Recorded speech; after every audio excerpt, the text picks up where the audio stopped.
Sono il mortale che ha avuto più processi nella storia dell'uomo e anche credo nella storia degli extraterrestri. Personne n'a jamais subi 43 procès, personne. Même Totorina, le chef de la mafia, n'a pas subi 43 procès. 3 télévisions, des journaux, des sociétés d'assurance, président du conseil, chef de l'opposition, entouré de nanas canon. Un client comme ça, la chronique judiciaire n'en aura plus jamais. Il est unique dans l'histoire. On n'a pas fait d'enquête parce qu'il était Premier ministre, mais parce qu'il avait commis des délits.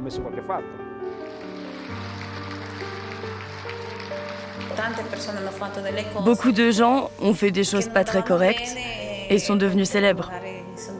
Paris Hilton, Monica Lewinsky, Kim Kardashian avec sa vidéo. Nous, c'est les Bunga Bunga de Berlusconi.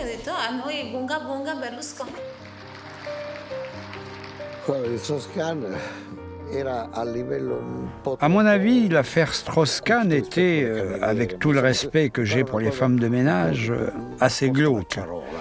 L'affaire Berlusconi, c'est quand même autre chose, de beaucoup plus élégant, si je puis dire.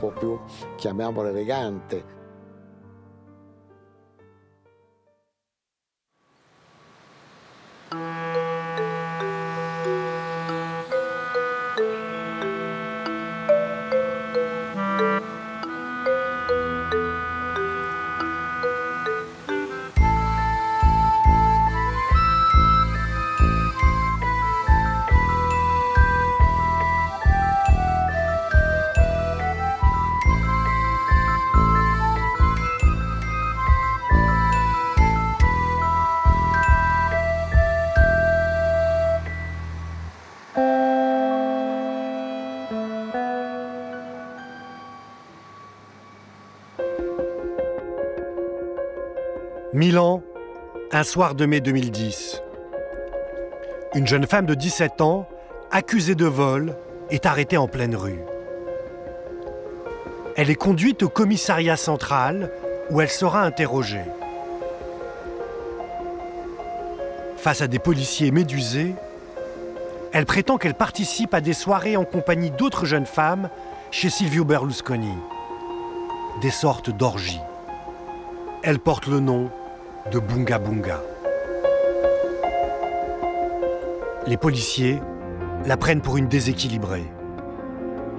La jeune femme se nomme Karima, mais elle se fait appeler Ruby. Elle est placée en garde à vue. Le téléphone va alors sonner. Et qui appelle? Silvio Berlusconi en personne. Il est alors président du Conseil et il est en voyage officiel à Paris. Mais il trouve le temps d'appeler le commissariat de Milan.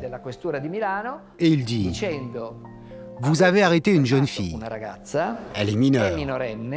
Vous devez la relâcher pour éviter une crise diplomatique. Car c'est la nièce de Moubarak, le président égyptien.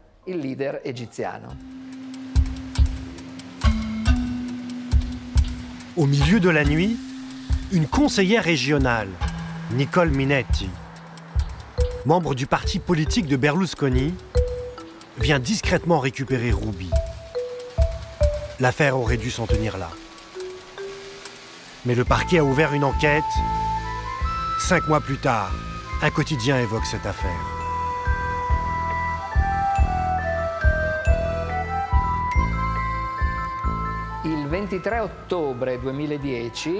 Le 23 octobre 2010, mon journal, Le Fatto Quotidiano, a été le premier journal à révéler l'histoire de Ruby, qui avait raconté au juge ses rencontres avec Berlusconi dans sa villa d'Arcore, dans des fêtes un peu spéciales à connotation sexuelle.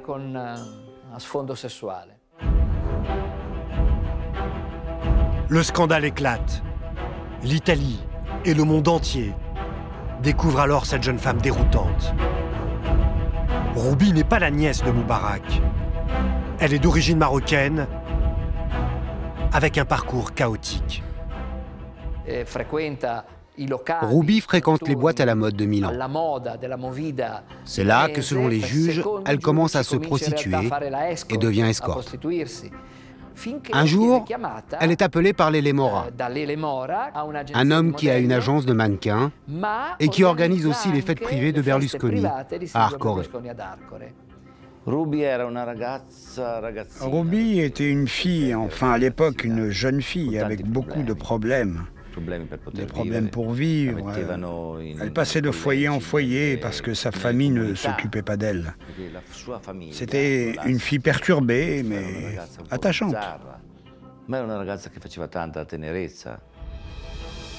La sulfureuse Ruby fait la une de toute la presse.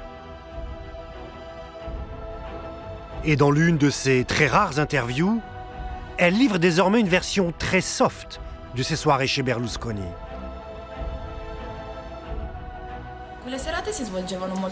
C'était des soirées normales. Tu arrives, tu dînes, le président chante, on rigole quand il fait ses blagues habituelles, on s'amuse et on rigole. Ce changement de version ne convainc pas la justice, qui poursuit son enquête. Berlusconi est soupçonné d'abus de pouvoir et d'avoir eu des rapports avec une prostituée mineure. En Italie, personne n'est à l'abri de la justice, pas même le président du Conseil. La Constitution italienne est à admirer et à apprécier pour beaucoup de raisons. L'une d'elles, c'est l'indépendance de la magistrature. C'est-à-dire que le juge ne répond qu'à la loi et donc il ne peut et ne doit être soumis à aucun autre pouvoir. L'enquête a été confiée au procureur Hilda Boccassini. Son surnom, Hilda la Rouge. C'est une redoutable magistrate, une incorruptible. Célèbre grâce à ses procès contre la mafia, elle est aussi réputée pour traquer Berlusconi sans relâche.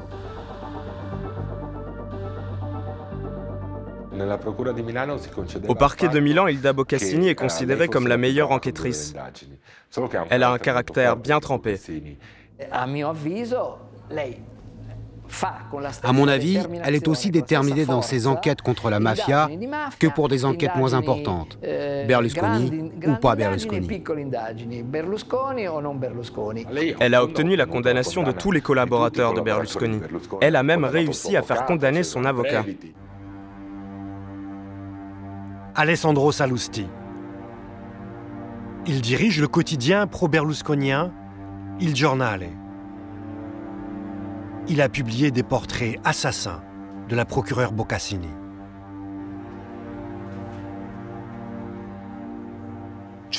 C'est la procureure en chef anti-mafia, Hilda Boccassini, qui a pris en charge ce dossier. Il va falloir m'expliquer le rapport entre cette affaire et la mafia. Elle, qui est la juge la plus acharnée de tous les juges anti-berlusconiens. Donc c'est le chef des juges anti-mafia qui va s'occuper d'une histoire de jeune femme qui fréquente la résidence de Berlusconi. Hilda Boccassini ne mégote pas sur les moyens d'investigation. Des centaines d'heures d'écoute téléphonique et surtout, géolocalisation des téléphones portables. Cette technique va prouver que Ruby, encore mineure, a passé plusieurs nuits dans la villa de Berlusconi à Arcore, un village à une 50aine de kilomètres de Milan.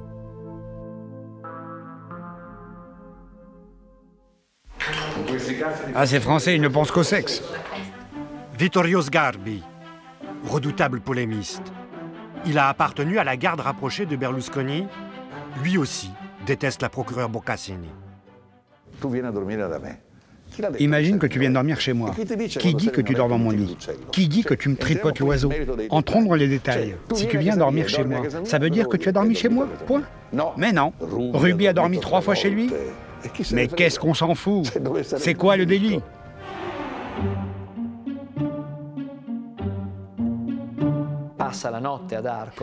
Ruby sera localisée à Arcore 7 fois alors qu'elle est encore mineure.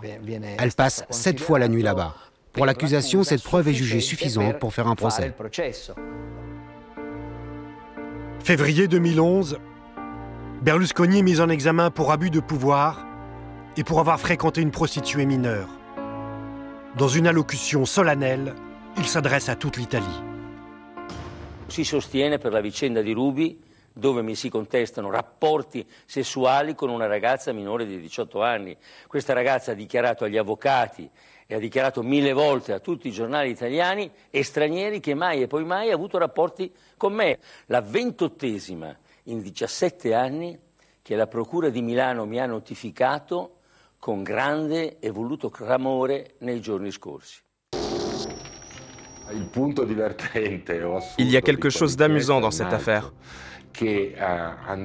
Avant que Berlusconi ne soit Premier ministre, avoir des rapports sexuels avec une prostituée de plus de 16 ans n'était pas un délit. La loi punissant la prostitution de mineurs entre 16 et 18 ans, c'est Berlusconi qui l'a faite. Les meilleures lois qu'il ait faites se sont retournées contre lui. C'est le cas de celle sur la prostitution des mineurs. Cette loi fondamentale sur la protection des mineurs, il l'a faite et il est tombé à cause d'elle. C'est pas un couillon, ça?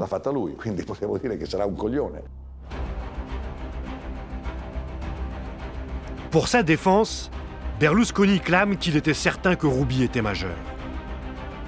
Mais il a aussi menti, lorsqu'il a affirmé qu'elle était la nièce du président Moubarak.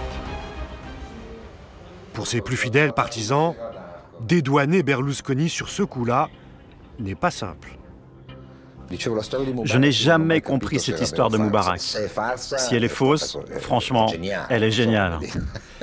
C'est tellement énorme que si quelqu'un doit inventer un mensonge, c'est impossible d'inventer un truc pareil.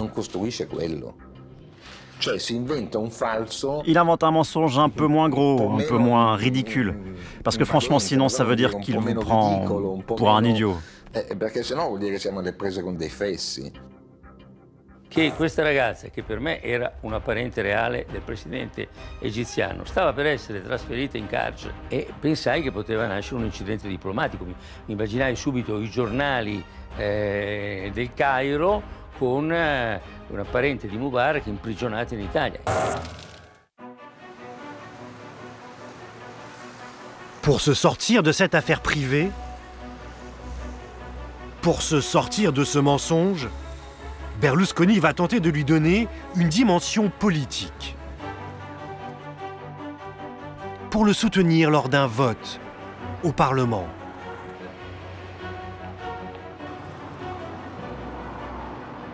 « 314 députés ont répondu oui. Que Berlusconi a eu raison de penser que Ruby était la nièce de Moubarak et que son arrestation aurait pu déboucher sur une crise politique avec l'Égypte. C'est ça, l'Italie.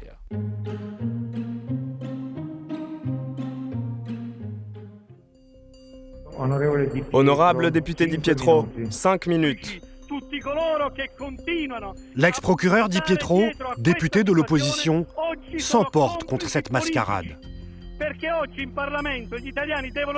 Les Italiens doivent savoir qu'ici au Parlement, on ne s'occupe pas des problèmes mondiaux. Non, on nous demande de savoir si Ruby est bien la nièce de Moubarak. Et donc que Berlusconi a fait ce qu'il a fait parce qu'il devait sauver les rapports entre l'Italie et l'Égypte. Tel est le mensonge historique que la majorité de ce Parlement s'apprête à voter.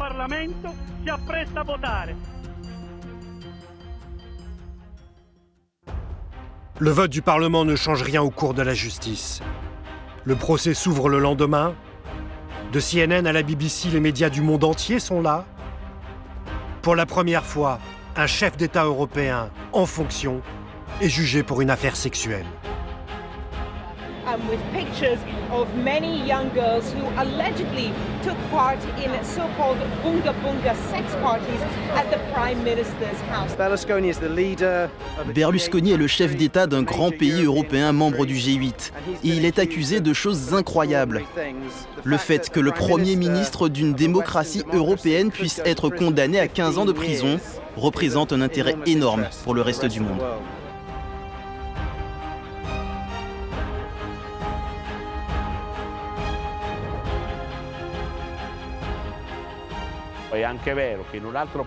Dans n'importe quel autre pays, un chef de gouvernement qui prendrait son téléphone portable pour appeler le commissariat et demander qu'on renvoie à la maison une jeune fille mineure.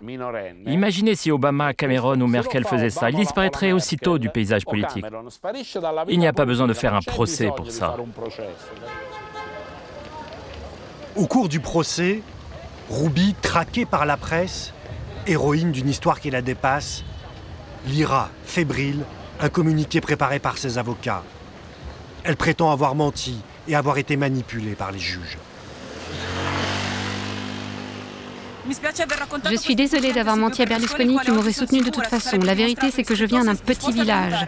J'ai compris qu'une guerre lui était livrée, un conflit auquel je suis étrangère, mais dans lequel je suis impliquée et qui me blesse. Ce n'est que bien plus tard que l'on comprendra pourquoi Ruby dédouane autant Silvio Berlusconi.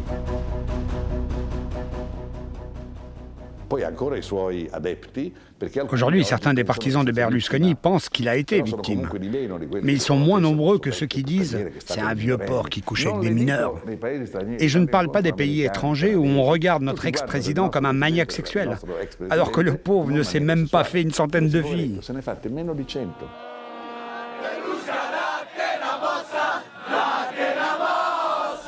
Malgré son procès, Berlusconi reste au pouvoir. Mais au bout de 6 mois, la pression devient trop forte. Des manifestants campent devant sa résidence officielle à Rome.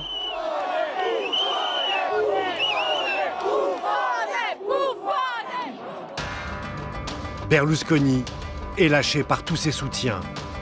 Même le Vatican prend ses distances.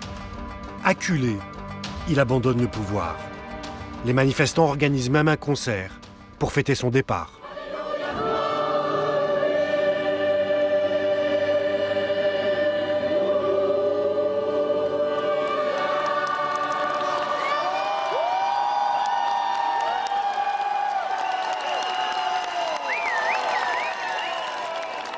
Berlusconi aura démissionné 2 fois dans sa carrière, à chaque fois à cause des juges.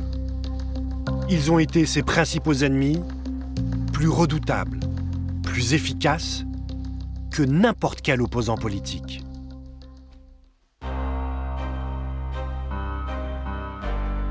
Tout commence 25 ans plus tôt, en 1992. Au parquet de Milan, un pool de procureurs enquête sur des affaires de corruption. Parmi eux, un jeune magistrat, totalement inconnu, Antonio Di Pietro. À l'époque, il n'y avait pas de financement public des partis politiques. Ils étaient financés par des gens à qui ils accordaient des faveurs. Je travaillais dans l'équipe du Corriere della Sera qui suivait cette affaire. Et comme tous les journalistes, nous étions fascinés, comme tous les Italiens d'ailleurs, par ce pool de magistrats qui enquêtaient et arrêtaient chaque jour des dizaines et des dizaines de politiciens. 3000 arrestations, 1200 condamnations. L'opération Main propre décime la classe politique, tous partis confondus, de gauche comme de droite. Personne n'est épargné, pas même le président du Conseil, le socialiste Bettino Craxi, qui finira en exil. Adulé par les médias, le juge Di Pietro devient le héros national. Sa cote de popularité dépasse les 80%, mieux que n'importe quel footballeur.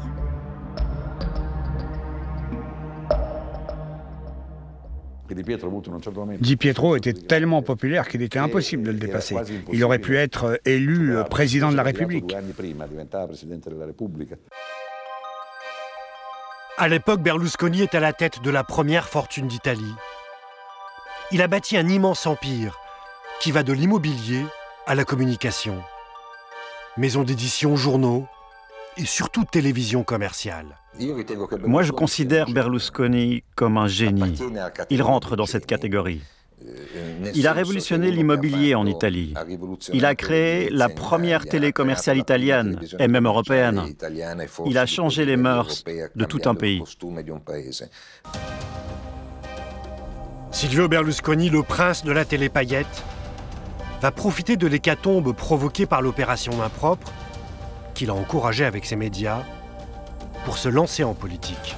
Dès le début, ce sont les télévisions et les médias de Berlusconi qui ont le plus soutenu l'opération Main propre. Quand Berlusconi s'est posé la question d'entrer en politique, il a réuni toutes les têtes pensantes auxquelles il faisait confiance. Il nous a demandé « Tu penses que je devrais me lancer dans la politique ou pas ?»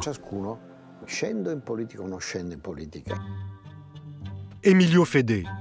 Il a présenté le JT le plus populaire d'Italie sur Rete 4, l'une des chaînes de Berlusconi. C'est l'un de ses meilleurs amis.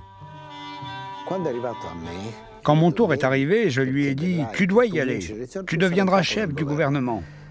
Les autres ont commencé à hurler « Mais Emilio est fou, c'est un faillot, c'est un risque énorme ». Mais il a pris ce risque.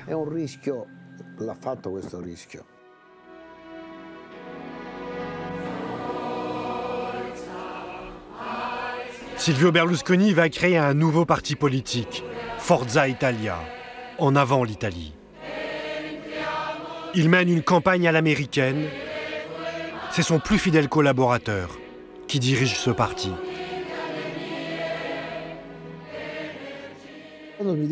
Il m'a dit « On va faire un parti ». Et moi, je lui ai répondu « Mais comment on fait ?» Alors j'ai improvisé, j'ai organisé le parti, j'ai appelé les dirigeants de la société et je les ai transformés en candidats pour les élections.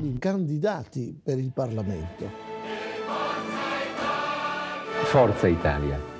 Scende in campo l'Italia che lavora contro quella che chiacchiera, l'Italia che produce contro quella che spreca, l'Italia che risparmia contro quella che ruba, l'Italia della gente contro quella dei vecchi partiti. Forza Italia, per costruire insieme un nuovo miracolo italiano. Il s'est présenté comme l'homme nouveau, et c'est ça qui a fait sa force. Officiellement, Berlusconi se présente pour faire barrage au Parti communiste, en tête des sondages. Il a un argument choc. Je suis riche, je n'ai pas besoin de voler l'argent public. Mais est-ce la seule raison? D'après moi, il est entré en politique parce qu'il avait une situation financière difficile et des dettes catastrophiques. Entrer en politique lui permettait d'avoir plus de pouvoir pour négocier avec les banques en position de force.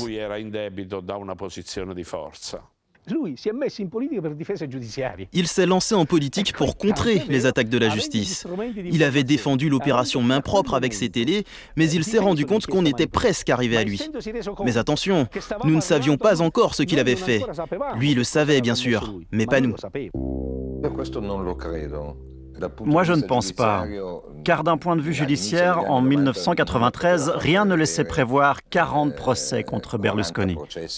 Absolument rien.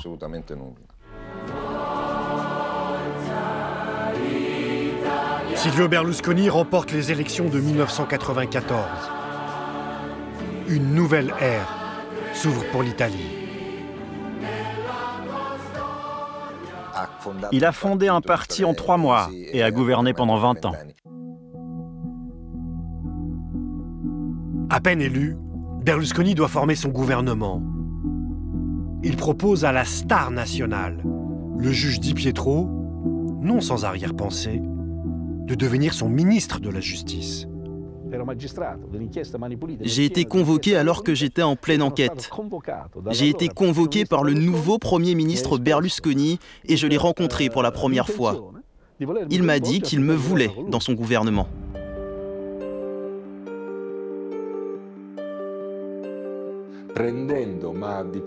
En tentant d'enrôler Di Pietro, il voulait non seulement montrer qu'il était avec les Italiens du côté des juges,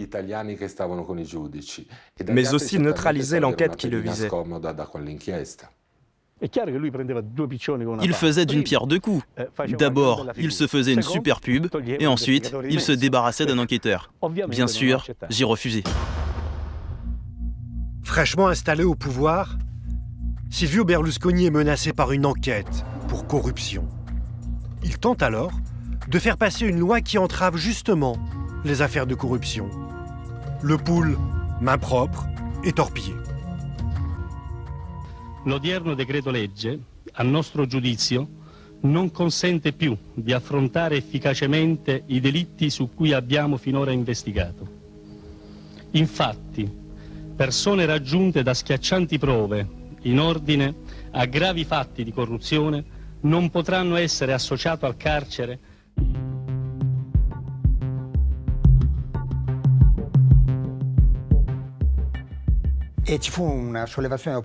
L'opinion publique s'est indignée et le décret n'a pas été voté par le Parlement. Mais le message était bien passé. Immédiatement, ceux qui collaboraient avec nous se sont tus. La riposte ne se fait pas attendre. Novembre 1994. Berlusconi préside sa première conférence internationale sur le crime organisé. Hasard du calendrier, les magistrats lui notifient ce jour-là l'ouverture d'une enquête pour corruption. Il est humilié devant un parterre de chefs d'État. Le retentissement était énorme, pas seulement parce qu'il était président du Conseil, mais parce qu'il avait reçu la notification de la justice pendant qu'il présidait un congrès à Naples sur la criminalité organisée.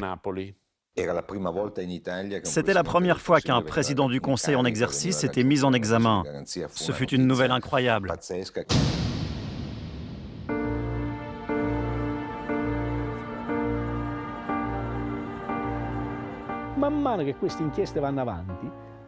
Alors que des enquêtes étaient déjà en cours, elles sont remontées jusqu'à Berlusconi. Ce n'est pas parce qu'il avait commencé à faire de la politique. Elles y seraient arrivées dans tous les cas. Ça n'a rien à voir avec la politique. Entre Di Pietro et Berlusconi, c'est la guerre. Le magistrat sera victime d'une campagne de déstabilisation. On remettait en cause ma légitimité. J'ai été accusé de choses très graves. J'ai été accusé d'attentats contre les institutions. Si ça avait été le cas, je serais en prison à vie. À ce jour, pour défendre mon honneur, j'ai dû faire 461 procès. Tout ça pour avoir fait une enquête. Di Pietro démissionne de son poste de procureur le 16 décembre 1994. Berlusconi, à son tour, est obligé de démissionner quelques jours plus tard. Il n'aura gouverné que 7 mois.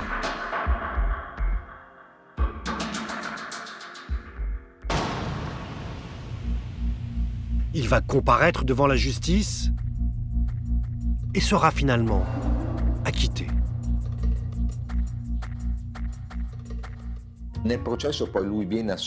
Il est acquitté pour ne pas avoir commis de délit. Alors je m'interroge. Dans un pays normal, un magistrat fait tomber un chef de gouvernement, élu démocratiquement. Et ensuite, ce chef de gouvernement se retrouve acquitté pour ne pas avoir commis de délit. Il n'y avait plus d'accusation. Tout ça était infondé.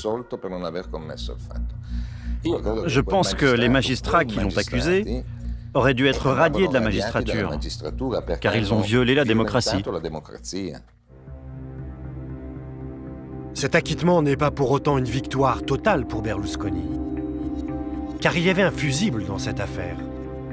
Le directeur fiscal de sa société, qui lui, est bien condamné pour avoir versé des pots de vin. Comment est-il possible que le directeur fiscal d'une société puisse payer des pots de vin à un haut fonctionnaire sans le dire à son patron qui est le propriétaire de cet argent? Ça voudrait dire qu'il pourrait voler tout l'argent de l'entreprise.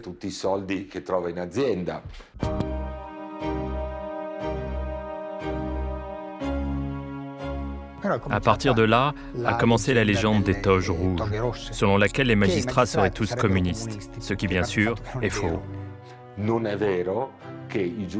Ce n'est pas vrai que tous les juges ayant conduit des enquêtes contre Berlusconi appartenaient à la magistrature de gauche. Quelles que soient les idées politiques d'un magistrat, cela a peu d'influence sur la culpabilité ou non d'un individu. En ce qui concerne l'opération main propre, Pier Camillo Davigo était un juge que tout le monde considérait de droite. Et on peut dire la même chose pour Antonio Di Pietro.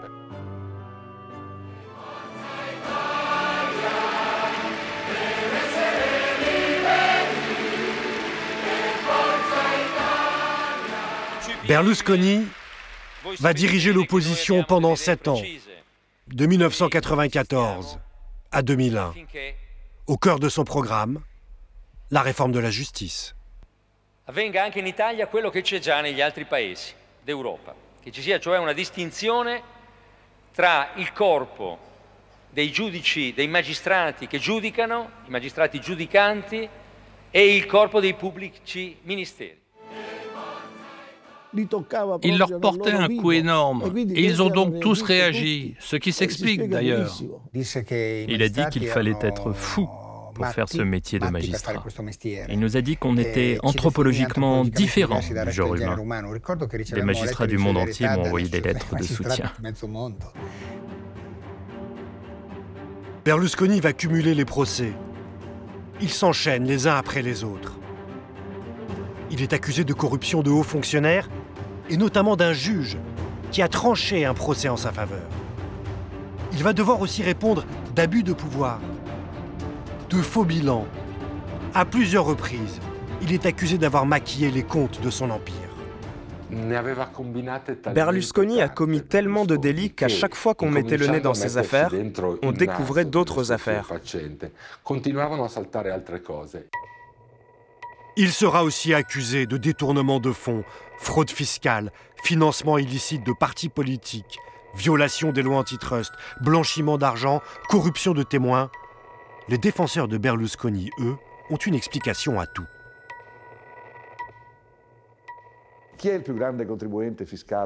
Qui est le plus grand contribuable italien? Berlusconi. 500 millions d'euros par an. Qui a été condamné pour évasion fiscale? Berlusconi. Car il avait oublié 5 millions. Mais quand tu payes déjà 500 millions, tu peux en payer 5 de plus, c'est stupide. Alors ils se sont servis de cette erreur négligeable pour l'attaquer. Au total, Berlusconi va cumuler plus de 40 procès. Un record absolu pour un politicien. Les magistrats avaient raison de dire que Berlusconi était un imposteur. Et Berlusconi avait raison de dire que les magistrats lui en voulaient. Voilà la vérité. Mais c'était un échec auprès de l'opinion publique. Plus Berlusconi était mis en examen, plus les Italiens le soutenaient. 2001, Silvio Berlusconi est réélu. Il annonce de nouvelles lois qui vont à nouveau servir directement ses propres intérêts et lui permettre d'échapper à ses procès. Notamment une loi fondamentale qui dépénalise les faux bilans pour les entreprises. Con una malevola interpretazione che le attuali leggi consentono, qualunque imprenditore si può trovare accusato di un reato di false comunicazioni sociali, per esempio, che prevede pene importanti soltanto a seguito di interpretazioni malevole dei suoi bilanci. A me è successo, ma è successo a molti altri. Il fait passer cette réforme sur les faux bilans qui est une réforme scandaleuse.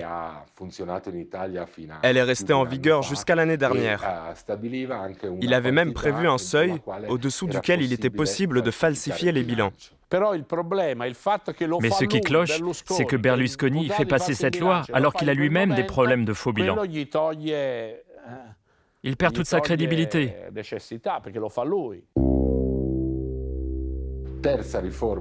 La dernière réforme très importante qu'il a faite limite les délais de prescription des délits. Elle a eu un effet immédiat sur tous ses procès.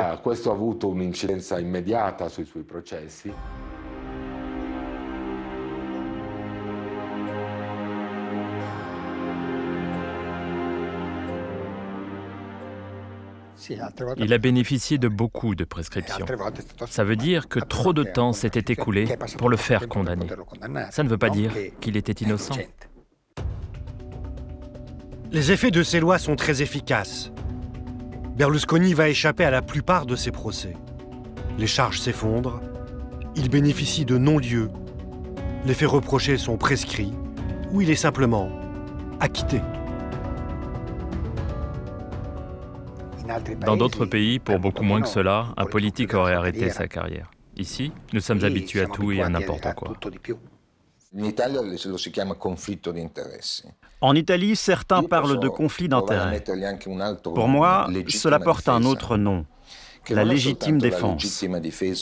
Et pas uniquement la légitime défense de M. Berlusconi en personne, mais aussi de celle de millions d'Italiens qui avaient décidé que Berlusconi devait gouverner ce pays.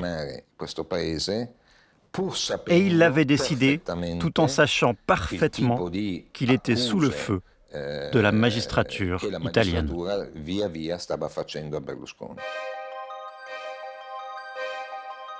Berlusconi sera même soupçonné d'avoir entretenu des liens avec Cosa Nostra, la mafia sicilienne. Ce sera l'un des procès les plus compliqués.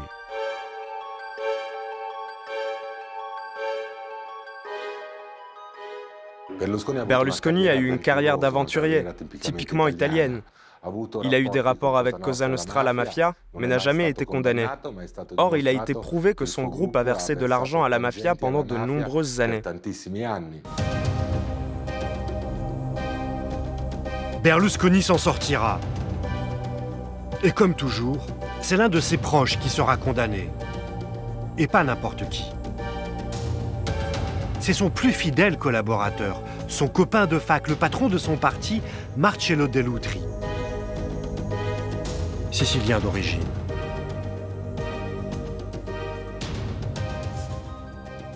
C'est une calomnie inventée de toutes pièces. Voilà l'histoire. J'ai connu à Palerme en 1974 un homme qui par la suite est venu travailler dans la résidence de Berlusconi à Arcore. Quand il est arrivé, on ne savait pas qu'il était mafieux. On ne s'en est rendu compte que plus tard qu'il était lié à la mafia. Berlusconi, en roi de la com, va publiquement défendre Dell'Utri dans un show politique. Non è che si dice lui è stato con questi signori e li ha frequentati per commettere un qualsiasi reato. No! Non c'è una pena, li ha solo frequentati. E lui deve essere qualcuno da recuperare alla società. Ma devono essere recuperati alla società questi giudici che lo accusano.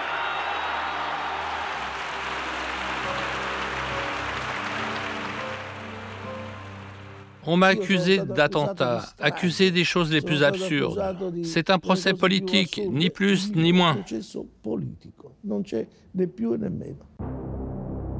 Marcello Dell'Utri sera condamné à 7 ans de prison. Une sentence vivement critiquée. Il purge une peine pour participation externe à association mafieuse, un crime qui n'existe pas dans le code pénal. Tout est dit. Ça veut dire quoi, du coup? Je ne suis pas mafieux, mais quand même un peu. Un jour oui, un jour non. C'est tout à fait contestable. Les magistrats ont exagéré. Ce crime n'existe pas. On fait partie de la mafia ou pas.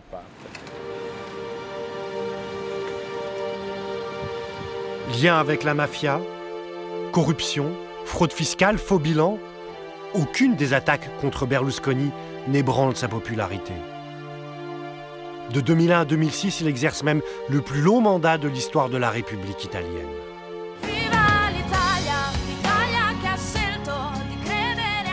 Il développe un véritable culte de sa personnalité.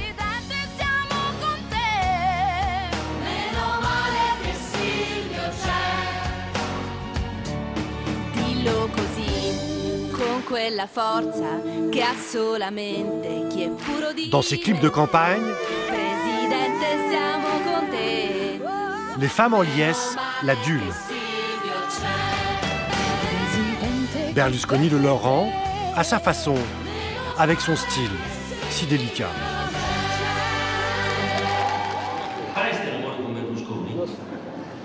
Hanno fatto un'indagine di questo genere. Oh, il 33% ha detto perché no, il 66% ha detto ancora. Les femmes, ce sont elles qui vont finalement causer sa perte, avec l'aide des juges, toujours en embuscade.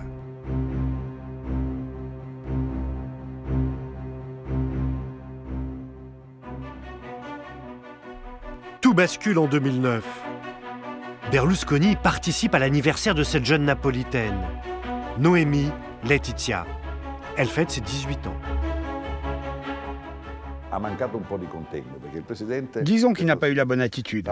Il est président du Conseil, il organise une réunion l'après-midi sur les problèmes généraux de l'économie italienne, puis il salue tout le monde. Et le soir, il va voir une fille mineure dont il dit être l'ami de ses parents, car il y avait sa fête d'anniversaire. Ça fait rire, mais ça fait partie du pittoresque, de l'erreur de comportement. C'est quoi le péché mortel? Pour la femme de Berlusconi, c'est la jeune fille de trop. Justement, le péché mortel. Elle fait alors une sortie fracassante. Elle humilie publiquement son mari.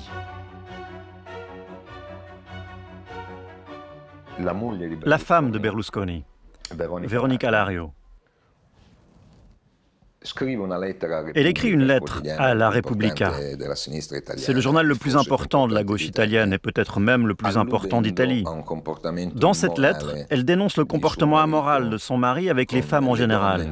Et elle parle même de filles mineures.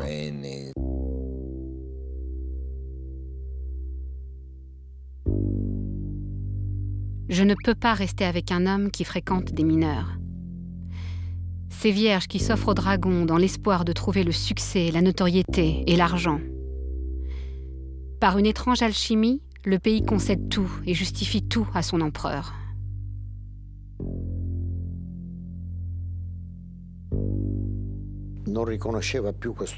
Elle disait ne plus le reconnaître, qu'il devait se faire soigner, que ses amis devraient le convaincre de se faire soigner. En tant qu'épouse, en tant que femme et en tant que mère, pour Veronica, ça a été une explosion de rage face à tous ces scandales qui émergeaient. 2 mois plus tard à peine, nouvelle révélation. Une call girl, Patrizia D'Addario, diffuse un enregistrement de sa nuit avec Berlusconi qu'elle a piégé. C'était dans sa résidence d'Arcore, où il venait de recevoir son ami Poutine.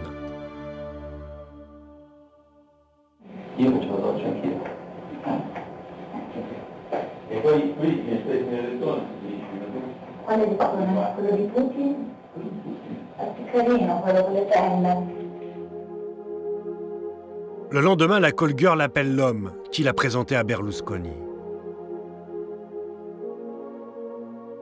Non abbiamo chiuso occhio stanotte. Com'è andata? Bene. Niente busta però. Veramente? Giuro. Come mai? Tu mi avevi detto che c'era una busta. Mi ha fatto un regalino, non so, una tartarughina. E poi ha detto che vuole rivedermi con un'amica perché in 2. Le ha detto che c'ha una sua amica e vuole farmi leccare da una sua amica. Così mi ha detto. Il n'en aura pas fallu davantage pour que Patrizia D'Addario publie ses mémoires, intitulées en toute simplicité « Toute la vérité sur l'escorte la plus célèbre du monde ». Elle y raconte les parties fines dans la résidence privée de Berlusconi. Il y avait environ 25 filles. Je ne me souviens plus exactement. Nous étions nombreuses. Il n'y avait que des femmes, comme dans un harem. Moi, j'étais assise sur un fauteuil. Lui s'est assis sur la coudoir et il me touchait. Il me touchait le visage, il me caressait, devant tout le monde, même devant les gardes du corps. Si Berlusconi, comme tous les politiciens du monde, s'était contenté d'une, deux, trois maîtresses, cela n'aurait posé aucun problème ni pour l'opinion publique, ni pour lui. La femme de Berlusconi obtiendra le divorce, avec une prestation compensatoire record de 1 400 000 € par mois. Même en Amérique, personne n'est condamné à payer 7 milliards de livres par mois dans un divorce. À quoi ça lui sert? Elle veut avoir une maison en or?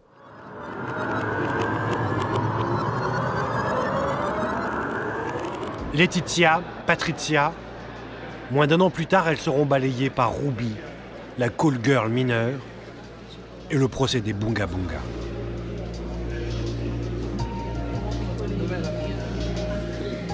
Ruby, comment vous sentez-vous? Au cours de leur enquête, les magistrats ne se sont pas contentés que du cas Ruby. Ils ont découvert qu'elle n'est qu'une pièce d'un ébouriffant ballet de call girl. Comédienne, présentatrice, artiste, politicienne, qui participait au Bunga Bunga. You're so sexy, sexy, sexy. Faccia il coso, sì, per metterlo qua, ok. Berlusconi a même hébergé une trentaine de ses filles dans l'un de ses immeubles. Parmi elles, Maristelle Polanco et Haris Espinosa, deux latinas incendiaires. J'ai déjà porté cette robe chez Silvio. Il a beaucoup aimé. Il a dit que je ressemblais à une écolière. Un peu cochonne. Il répond « Mais qu'est-ce que j'ai fait de mal? Je n'ai jamais touché une fille qui ne voulait pas être effleurée. » Les écoutes téléphoniques ont révélé la très déroutante proximité entre Berlusconi et les deux dominicaines. Elle faisait partie de ses favorites. Pronto? Amore, come stai? Cosa fai a Roma? Oddio, sono venuta a fare il casting compensitore, ti ricordi? Sì, quello che ti ho procurato io, no? Sì, amore. Sono in un momento difficilissimo della mia vita politica. Sì, lo so, amore, però ieri è andata bene, ho visto, ieri io. Mamma mia, bellissimo anche i commenti, tutto. Sì. Comunque ho fatto in una settimana, ho fatto 4 discorsi in Parlamento e un discorso ieri lì. È stata una settimana veramente dura. È bello però, Vabbè. ieri... Salutami quella cattivona della Haris. Tu essayes de lui dire que le président du Conseil ne peut pas se permettre ce genre de choses, mais il ne peut pas le comprendre. Et je crois que c'est sincère, ça le dépasse. Il ne peut pas comprendre, ça fait partie de sa folie. Écoute, perquisition, interrogatoire, Maristelle et Haris, qui se présentent comme des artistes, affirment que l'enquête judiciaire a ruiné leur réputation.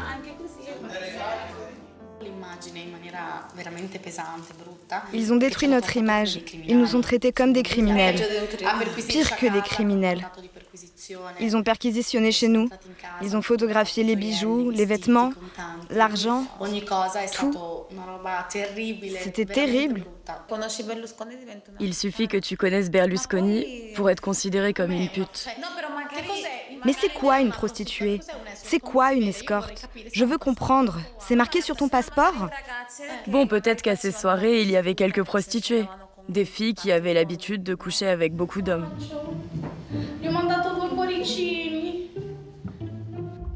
Comment Maristelle, Haris, Ruby et des dizaines d'autres filles sont-elles arrivées aux soirées Bunga Bunga à Arcore, rebaptisées Hardcore par la presse? Selon la procureure Boccassini, il y avait un réseau qui alimentait ces soirées, qui n'était rien d'autre que des orgies tarifées. Che ha dimostrato oltre ragionevole dubbio che le ragazze invitate facevano parte di un sistema prostitutivo organizzato per il soddisfacimento del piacere sessuale di Silvio Berlusconi. Un second procès, le Ruby 2, va alors viser les membres de ce réseau. Un réseau improbable, loufoque.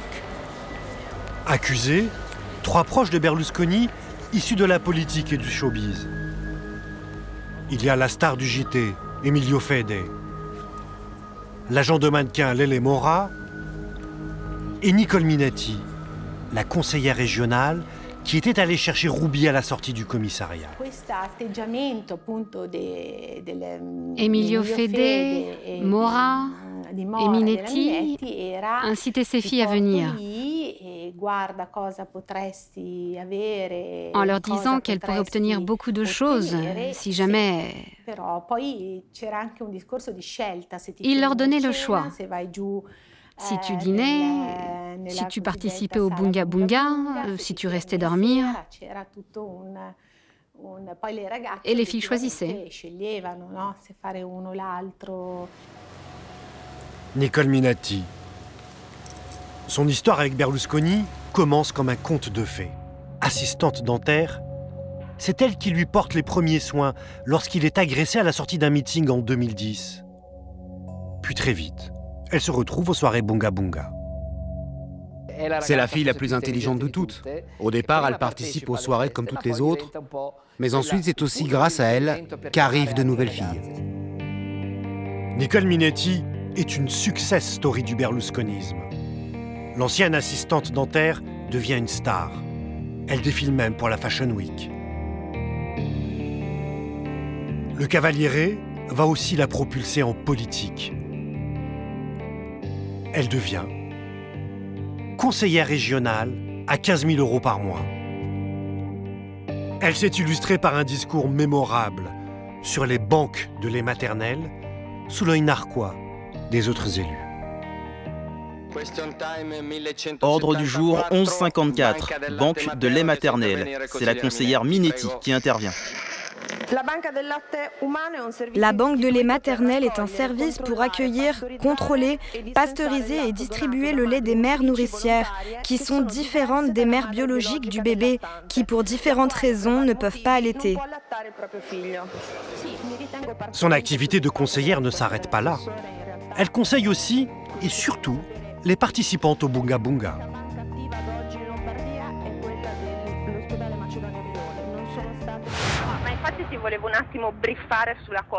Je voulais te briefer un petit peu pour la soirée. Il y a différents types de filles. Il y a les putes, les sud-américaines des favelas qui parlent pas un mot d'italien, celles un peu plus sérieuses, et puis il y a moi. Je te donne un conseil. Distingue-toi des autres. Ne sois pas timide, tu t'en bats les couilles des autres. Parle-lui en français, il va adorer. Dis-lui que tu as étudié 3 mois à la Sorbonne. Ça va grave l'exalter. Second accusé, la star du JT, Emilio Fede, ami intime de Berlusconi, il est lui aussi renvoyé devant le tribunal. Toute l'Italie le connaît. C'est un grand journaliste, très ami de Berlusconi, et qui, selon l'accusation, était un de ceux qui sélectionnaient les filles.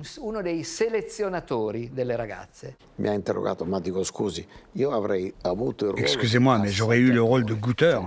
J'en essayais une et si elle était bien, je la passais à Berlusconi. Vous pensez qu'à 80 ans, tout cela est possible? C'est impossible.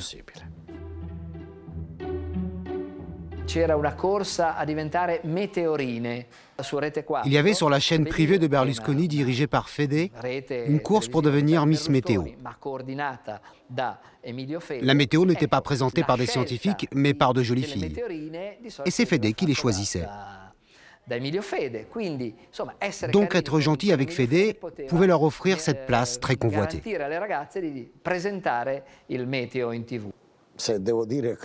Si je dois dire des choses vulgairement, moi je n'ai baisé aucune de ces filles. Je n'y ai même jamais pensé. Il y a enfin l'excentrique Lele Mora, agent de Starlet, admirateur de Mussolini.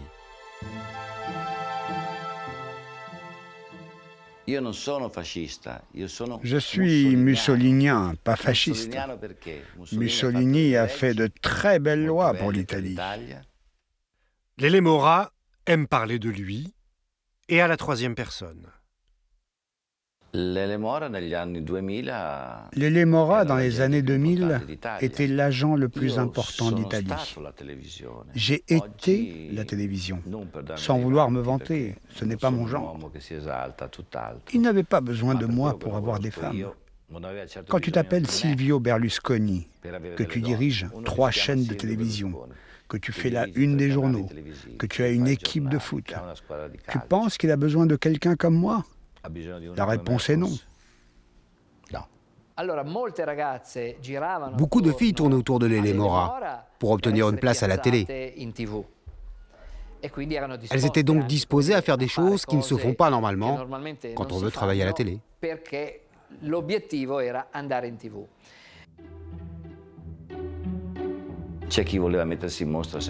Il y en avait toujours qui voulaient se mettre en avant. Alors on ne voyait même plus leurs culottes ni leur soutien-gorge, mais seulement le fil du string. C'était exagéré. Parfois, j'étais harcelé par certaines filles qui voulaient venir chez lui à Arcore car elles savaient que Berlusconi était généreux. Si tu n'avais pas des beaux seins, tu lui demandais et il t'envoyait à ses frais pour les refaire. Même chose pour les dents. Elles étaient toutes comme ça. Si elle voulait faire de la télé, il les plaçait à la télé. Même chose pour la politique. Les 3 accusés, Minetti, Fede, Mora, rejettent les charges qui pèsent contre eux. Et pour Silvio Berlusconi, interrogé au cours du procès, les soirées Bunga Bunga n'étaient que d'innocents dîners élégants. Le cose che succedevano a casa mia, l'ho già detto, erano molto semplici. Cene, ripeto, assolutamente eleganti, in cui non c'è stata nessuna situazione che fosse meno che corretta. Facevano delle gare di, come si chiama adesso, burlesque. Delle gare di burlesque. E si allenavano loro, le ragazze le donne sono di loro natura esibizioniste. Se poi sono donne dello spettacolo, gli piace di montare degli spettacolini e si confrontavano, facevamo delle gare di burlesque. C'était un procès comique. Le collège de juges était constitué de 3 femmes. Elles demandaient à des témoins, tous adultes, « C'est vrai que vous vous touchiez ? Mais ce sont des adultes, s'ils se touchaient, ça les regarde. »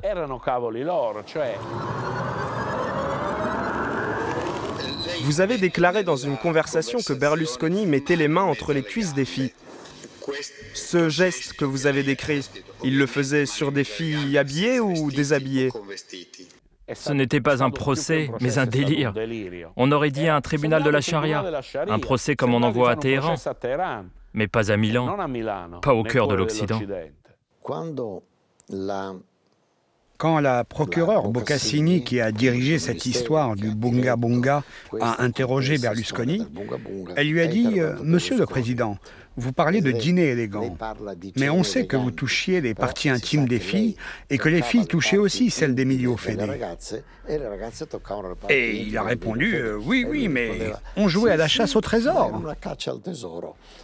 Les participantes aux soirées vont défiler à la barre. Elles aussi soutiennent, contre toutes les évidences, que les soirées Bunga Bunga n'étaient que d'innocents dîners burlesques. Parmi elles, Maristelle, cheveux courts, teint en blond. Inquiète? C'est la première fois que je me retrouve face à un juge. C'était seulement des soirées burlesques, comme l'a dit Berlusconi? Vous verrez après. J'ai des choses à raconter. Mais elle ne fera aucune révélation et racontera la même version soft que Berlusconi et les accusés.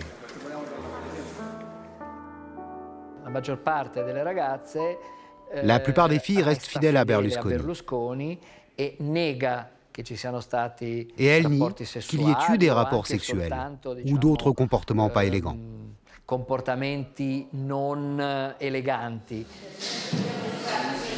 Seules 3 filles vont briser l'omerta. Elles ont raconté ce qu'étaient vraiment les soirées, avec des détails, comme un jeu pornographique, autour de la statue d'un dieu païen, Priap. Il y avait des scènes assez osées. comme la statuette de Priape, dont la caractéristique est d'avoir un pénis assez grand. Elle passait de fille en fille qui devait mimer un rapport oral avec cette statuette. Une participante va porter un témoignage accablant. Iman Fadil. D'origine marocaine comme Ruby, elle souhaitait faire carrière à la télévision.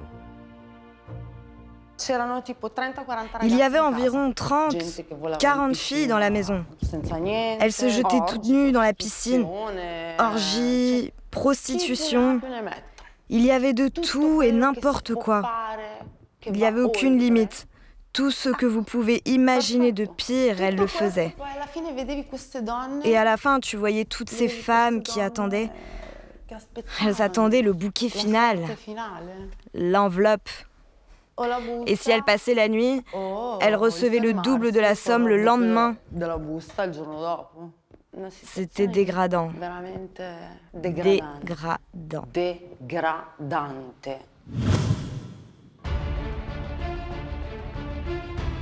Juillet 2013. Emilio Fede, Lele Mora sont condamnés à 7 ans de prison. Nicole Minetti à 5 ans. Les peines seront aménagées en appel. Berlusconi, jugé notamment pour avoir fréquenté Ruby, la prostituée mineure, sera lui aussi condamné. Au nom du peuple italien, le tribunal déclare Silvio Berlusconi coupable des délits qui lui sont reprochés. Il est condamné à 7 ans de prison. Berlusconi fera appel et sera acquitté en cassation. Le procureur indigné l'accusera d'avoir une passion dévastatrice pour les adolescentes. Selon les juges de la cour d'appel, Berlusconi pouvait ne pas savoir que Ruby était mineure. Il n'est donc pas condamné pour avoir fréquenté une prostituée mineure.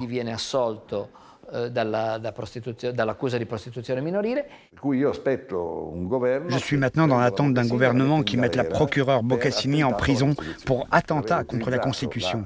Elle a manipulé la justice. On ne peut pas condamner quelqu'un parce qu'il baise chez lui.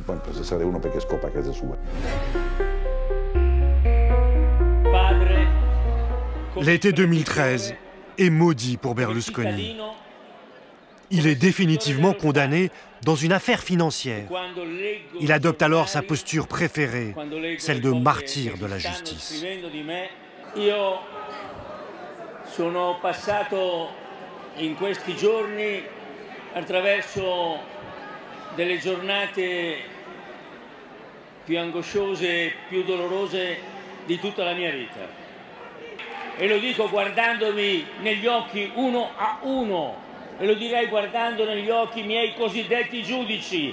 Io sono innocente!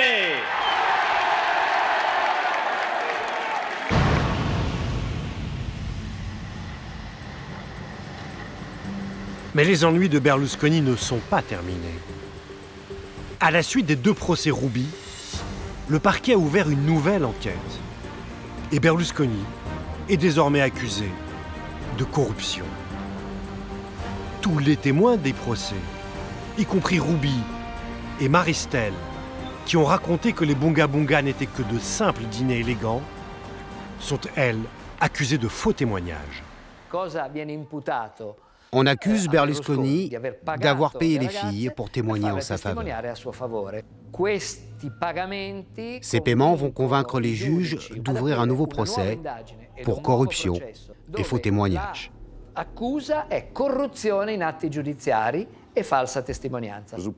Ils présument qu'il a donné de l'argent pour qu'elles modifient leurs témoignages. Mais il y avait si peu à changer. J'ai vu ce groupe de jeunes femmes. Elles voulaient trouver du travail, que ce soit en politique, à la télévision, au cinéma. Donc c'était normal qu'elles fréquentent quelqu'un qui pouvait leur donner tout ça. Ce 3e procès Ruby s'ouvrira en 2017. Berlusconi risque 10 ans de prison qu'il ne purgera jamais en raison de son âge. Mais au vu du nombre d'accusés, ils sont plus d'une trentaine.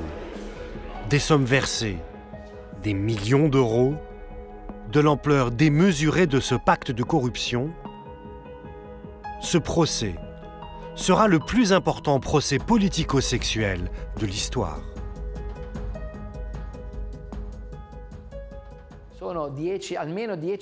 Berlusconi aurait payé au moins 10 millions d'euros aux filles. Celle qui a touché le plus, c'est Ruby, la mineure. La plus dangereuse d'un point de vue judiciaire pour Berlusconi. Donc c'est elle qui a le plus touché. Tous les biens de Ruby ont été confisqués. Dans une écoute, elle reconnaît avoir menti pour de l'argent. Il m'a appelé pour me demander combien d'argent je voulais. Il m'a dit « Fais la folle, raconte n'importe quoi, et je te donnerai tout l'argent que tu veux, je te couvrirai d'or, mais ne dis rien. » Berlusconi, de manière très candide, admet payer les filles. Il leur donne un salaire mensuel. Au moins une trentaine de filles ont reçu des voitures, des Smart ou des Mini, avec une préférence pour la couleur verte. Des maisons, dont certaines d'une grande valeur. Maristelle et Harris touchaient, elles, 2500 € par mois, sans compter les cadeaux. Bello, vero?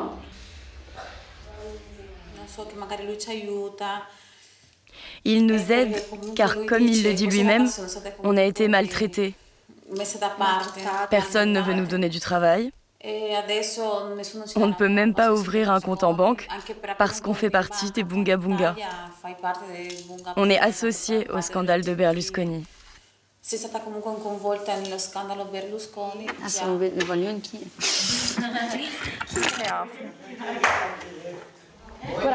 C'est un très beau collier, tu peux le filmer. C'est un cadeau? Ah, mais tu filmes?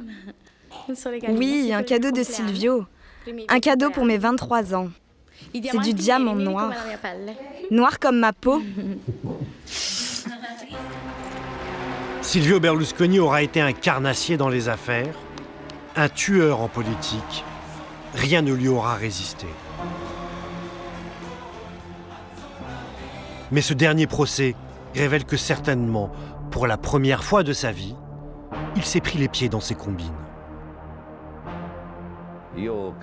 Moi, je crois vraiment qu'il est devenu la victime de toutes ces femmes. Absolument. En payant les filles pour qu'elles mentent, Berlusconi se serait retrouvé piégé et aurait même été victime de chantage. Les filles sont malines, et certaines même très malines. Elles l'ont considéré comme un distributeur de billets. Quand tu as pris l'habitude de trop bien vivre avec de l'argent que tu n'as pas gagné, mais avec de l'argent que l'on te donne, tu en demandes toujours plus. Chantage, extorsion, on peut le penser. En juillet 2016, le site du journal La Repubblica diffuse une conversation entre une call girl hystérique et un Berlusconi acculé. Il avait pourtant installé cette jeune femme dans une villa à 1 million d'euros. Ce jour-là, elle lui réclame encore plus d'argent et des billets d'avion. Silvio, io sono stanca di essere presa per il culo. Sono in mezzo alla strada ancora, dopo 4 anni di merda! Ancora! Ma stiamo scherzando? Basta, Basta, devo essere presa per il culo, sono stanca! Stanca, ogni anno siamo dentro così! Ma io non capisco niente, perché... No, capisci bene Silvio! Io oggi, se ti vai non mi fai le cose... Non capisco le parole, parla più piano. No. Allora, cosa faccio? Se puoi chiamare subito Spinelli, noi torniamo stasera o domani da lui, ma sarebbe meglio stasera, già possiamo andare in agenzia, già possiamo prendere i voli, l'hotel, tutte le cose, avere i soldi anche per vivere. Va bene, allora chiamo oggi pomeriggio Spinelli. Sì, di fare il bonifico e poi ci vediamo e poi noi veniamo da te sabato e ti veniamo comunque. Vabbè, se c'è il bonifico non c'è bisogno di venire. No, veniamo anche se c'è il bonifico. Va bene, d'accordo? Ciao. C'è un avvocato che mi racconta questa cosa. Io sono andato da Un avocat me raconte un jour, je suis allé voir Berlusconi et je lui ai dit d'arrêter de payer ses filles, sinon il allait devoir payer toute sa vie. Vai tu dai giudici e denunciale per estorsione. Qu'il aille voir les juges et les dénonce pour extorsion.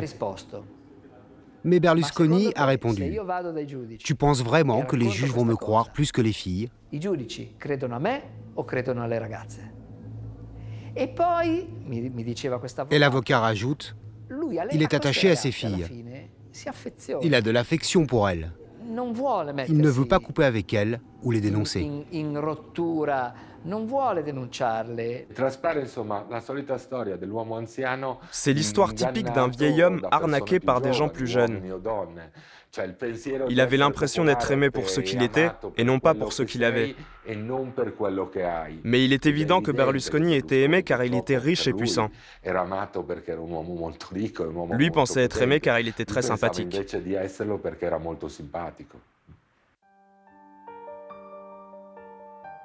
Ce pathétique scandale des Bunga Bunga aura surtout révélé l'inconscience d'un chef d'État en fonction, prisonnier de ses dérives personnelles.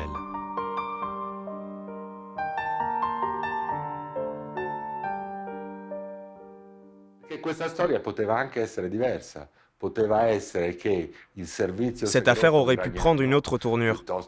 Les services secrets iraniens ou d'un autre pays auraient pu placer une fille au milieu de ces soirées et après avoir filmé quelques scènes, elle aurait pu lui faire du chantage. Par exemple, sur les plans des bombes atomiques italiennes.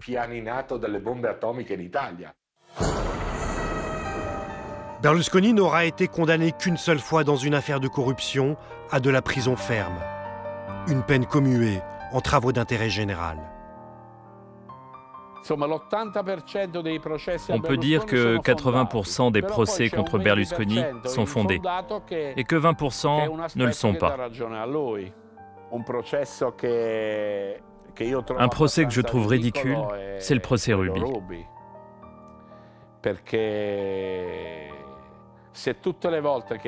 Imaginez le bordel que cela ferait s'il fallait faire un procès à chaque fois qu'un homme d'affaires payait une pute mineure.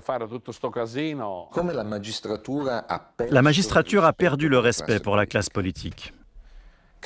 Et je pense que la classe politique a perdu le respect pour la magistrature. Tu ne me respectes pas, alors je ne te respecte pas. C'est une faiblesse pour le pays. Ce n'est pas beau. C'était une véritable guerre. La justice n'en est pas sortie grandie. Ce n'est pas une belle page pour la justice italienne, ça c'est sûr. Parce que ça a été une véritable persécution.